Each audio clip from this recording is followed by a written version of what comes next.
boys by my side. Know that they ride or die. I keep boys by my side.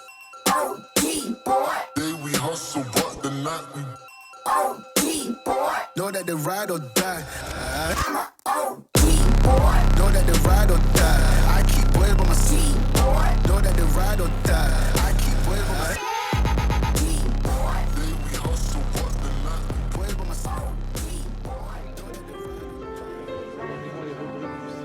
Il parle la langue des humiliés, des victimes de tous les charniers, là où la barbarie a effacé les valeurs de l'humanité. Oser inventer l'avenir dans un monde où tout est à reconstruire. Faire de sa vie un grand combat où seule la paix triomphera. Les amoureux de la liberté. C'est ce que le monde. Et il faut préciser que ce n'est pas un salon au sens classique, avec des auteurs en randonnion derrière leur bouquin. C'est un festival, parce que il y a les livres, il y a le salon, mais il y a eu des rencontres, il y a du cinéma, il y a eu un spectacle, des conférences. Donc on ne se contente pas d'être un salon où on vend des livres, mais on parle vraiment de qu'est-ce que le roman noir et social, sa résonance avec la société et notamment avec l'actualité.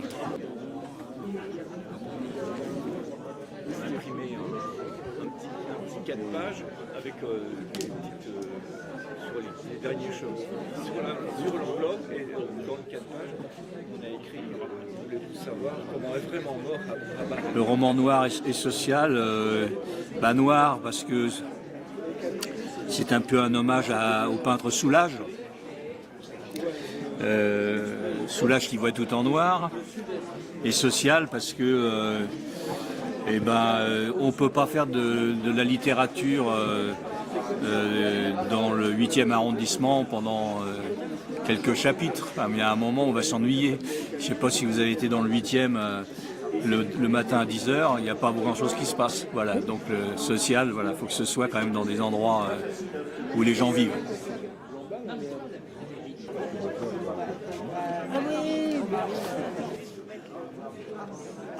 Là, la semaine sainte.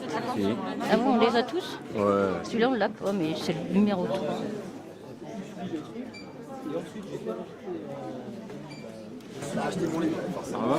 Ça veut dire gratter là où ça fait mal. Ça veut dire poser des questions, pas forcément trouver des réponses.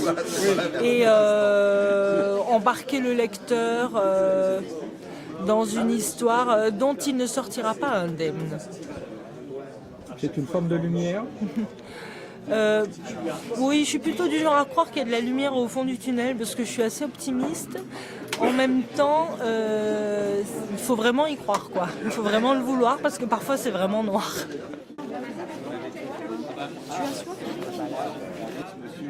Voilà, comment ça se passe? Oui, mais comment ça s'appelle? Elle a écrit un bouquin. Moi j'écris des romans noirs, c'est un genre de roman qui interroge un petit peu la réalité, l'opacité de ce qu'on a autour de nous. Il y a une espèce de nuit noire comme ça, et puis on a des personnages qui essayent de gratter une allumette pour essayer de comprendre où ils sont tombés. Donc ça donne ce type de roman. Est-ce que ça veut dire que c'est aussi un roman politique? Oui, il y a un aspect de... la racine du mot politique, du mot policier, c'est politique. C'est la même racine, les deux. C'est la manière dont la cité est gérée. Et donc c'est comment il y a des outils pour gérer la vie collective des gens. Et comment ces outils, il faut de temps en temps les remettre en cause, quoi. Quand ils tapent un petit peu trop fort sur la tête.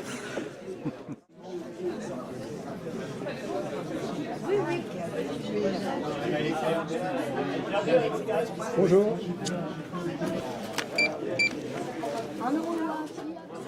Non, j'ai fait des ateliers d'écriture à mi-temps.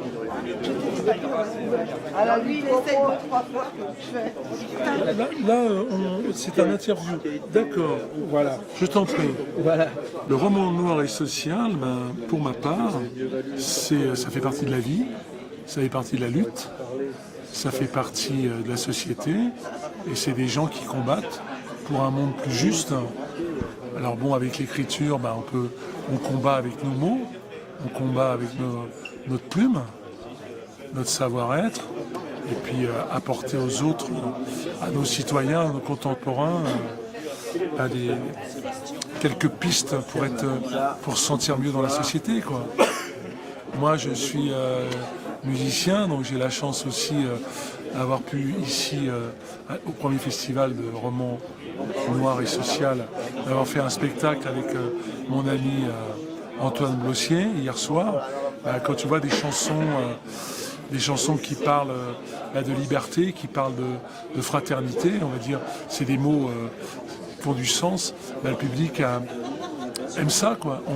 Je crois qu'on est dans un monde, et j'en suis même certain aujourd'hui, on a besoin d'entendre des mots, on a besoin d'entendre autre chose que tout ce qu'on peut entendre que nos médias nous envoient à longueur de journée, quoi. 2 jus de fruits. Bien sûr. Oui. C'est pas moi qui goûtais, je goûtais parce que j'utilisais quasiment des agrandisseurs qui peuvent.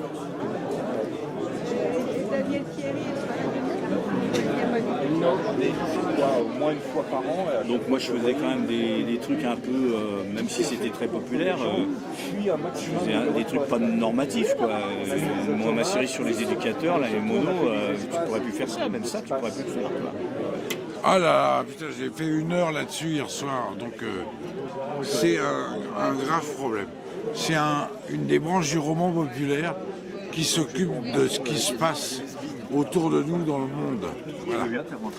C'est la réponse la plus simple, mais elle n'est pas fouillée. Mais pour fouiller, il me faudrait une demi-heure de bavasserie parce que c'est un peu compliqué comme sujet, quand même. Enfin, c'est un roman populaire qui fait partie, une grande partie de ce qu'on appelle le polar. C'est une partie du polar. C'est un roman de critique sociale, essentiellement. C'est pas que des histoires de flics, c'est pas que des histoires de meurtres, c'est un roman qui fait le point un peu sur comment va le monde. Et comment il va le monde, il va mal. Pour Véronique, si vous avez.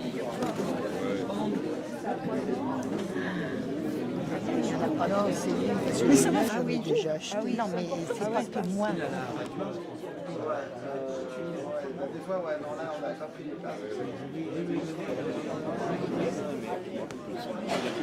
C'est une démarche littéraire d'éducation populaire.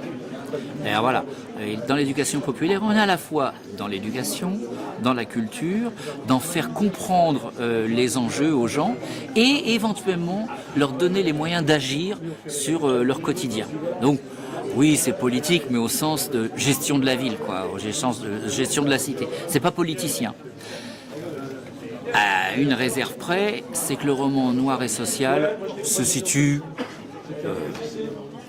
quasiment, uniquement du côté gauche de l'échiquier politique, voire de la gauche de la gauche. De tous les charniers, là où la barbarie a effacé les valeurs de l'humanité. Oser inventer l'avenir dans un monde où tout est à reconstruire, faire de sa vie